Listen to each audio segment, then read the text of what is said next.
What's going on, boys and girls? What's up, world? Austin John Place here, and today we're going to be going over every single thing to do post-game in Legend of Zelda Breath of the Wild. Yep, you destroy Ganon, you got a bunch of seeds and shrines and orbs and all that fun stuff, but there's a lot to do in this game and, well, it's kind of overwhelming.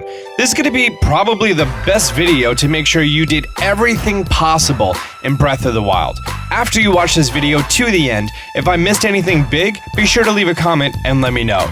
I'm going to be breaking this down to 4 sections of a checklist. Things that can be done just after leaving the Great Plateau, things done a little later on but without any divine beasts, things that require you to visit multiple areas or complete one or more divine beasts, and lastly, things that you're most likely going to be doing after destroying Ganon for, the real completionist stuff. This list took a lot of time to compile, so dropping a like is really appreciated. With no further ado, let's begin. Number 1, ride stuff. There's lots of things in this game that can be ridden besides wild horses, including deers, stall horses, bears, and Lord of the Mountain, all of which cannot be registered at a stable. Number 2, special horses. There's 2 special horses that can be registered in the game, the Giant's Horse, aka Ganon's Horse, and the Royal Horse, aka Zelda's Horse. You can register those at any stable, and they're yours. Number 3, the Jump Slash. This one is a little silly, but from the pause screen, if you ever went to the ability controls, you'll most likely have a blank slot. This is for the Jump Slash tutorial, which can be found in Kakariko Village. Number 4, perfect your abilities. While we're on the subject, let's perfect these. Perfect the perfect guard so you can beat a guardian with just deflecting your shield, and perfect the flurry rush to take down your bigger enemies with ease. Number 5, rusted weapons. One really awesome mechanic in this game is finding the ground Octoroks and having them refresh a rusted weapon. For the next section of our checklist are going to be a bunch of things that require you to progress a little bit more in the game, but still without any divine beasts. Number 6, buy a house. There's a house on Hateno Village that requires a lot of rupees and resources. Find it and buy it. Number 7, the Hylian homeowner. Branching off of number 6, a very rupee-heavy investment is fully upgrading and restoring that house to have a place to call your own and show off all your weapons. Number 8, collect some jewelry. In the Wasteland region, there's a vendor who sells you special jewelry that resists elements and other various benefits. Collect all of them. Number 9, Great Fairies. Find and pay off all 4 of the somewhat rapey Great Fairies. Number 10, the Horse Fairy. Find and pay off the less rapey but much creepier Horse Fairy. Number 11, the Royal Guard's weapons. At any point in the game, you can make your way inside of Hyrule Castle, and there's several areas that are going to house some of the best weapons in the game, the Royal Guard's weapons. Find all 4. Number 12, the Hylian Shield. Also in the castle, obtainable at any time, which requires you to defeat only one enemy, you could get the Hylian Shield and have it for the entire game. Yay! Number 13, the Spring-Loaded Hammer. Find Kilton at Skull Lake, and then you find him again, and then buy the Spring-Loaded Hammer, which is a lot of fun to use. Number 14, the Ancient Blade Saw. This can only be obtained at one location of the game, and requires you to carry a blue flame a pretty long distance. Find it and buy it. Number 15, activate all towers. Activate all the towers in the game and uncover the entire map.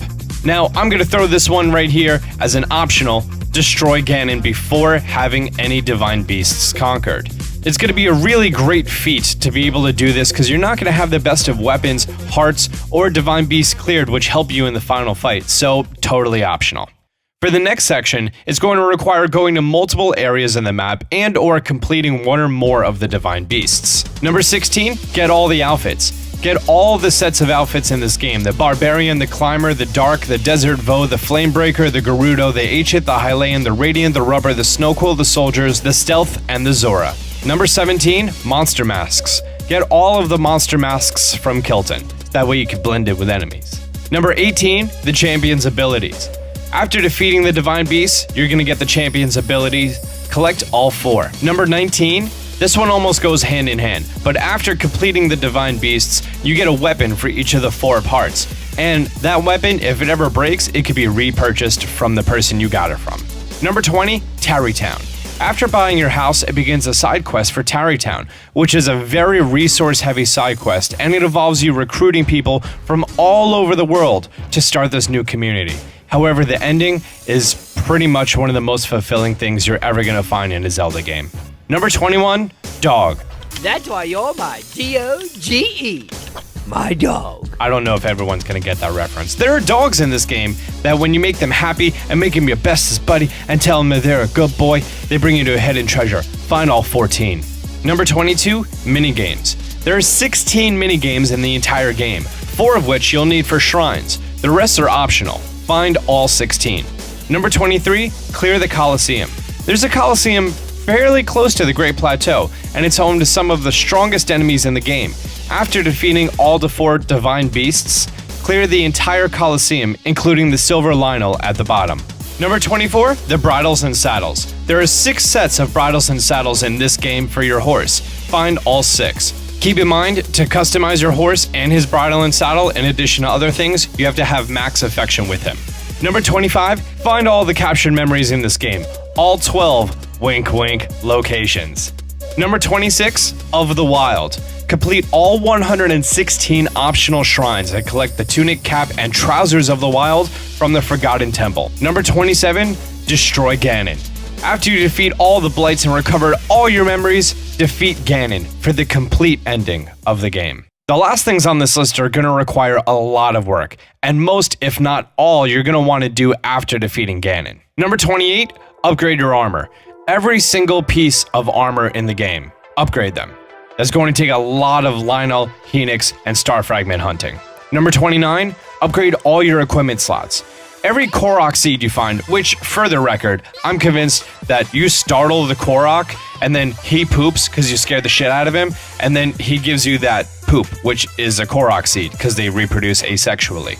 You only need to find 441 to unlock every inventory slot to max.